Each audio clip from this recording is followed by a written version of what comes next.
I'm looking to apply to graduate schools very soon, and I would like to know how I should choose a mentor who could maybe in the future possibly be the chair on my dissertation committee. And I mean, obviously you look at overlapping research interests, but what other criteria are important when choosing or identifying potential faculty to be your mentor? So for me, one thing that I would definitely urge you to do when you start your program is to be around and to make yourself known to faculty members, because it's not only the overlapping research interest, because I feel that,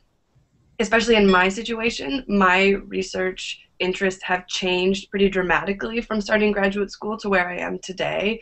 but it's more who are you going to have a good interpersonal relationship with?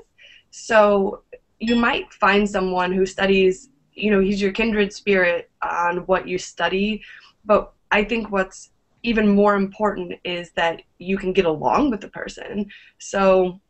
my advisor, I feel that even though our interests have sort of, gone a little bit apart,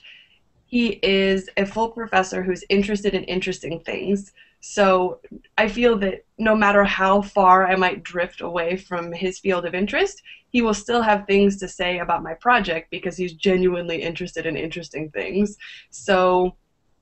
I would say once you get into a program, start identifying who gets you on an interpersonal level, and those conversations about research interests will certainly follow.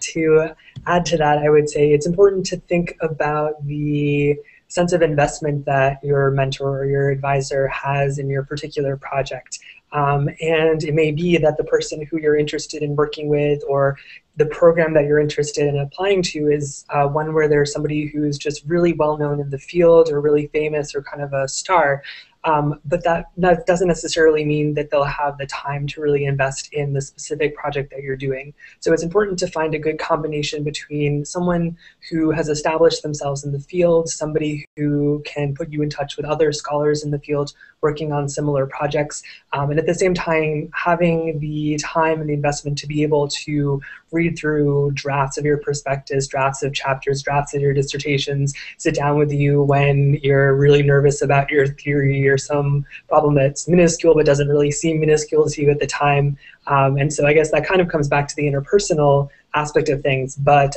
making sure that it's somebody who is really going to invest in you as a rising scholar is certainly something to be aware of in that process.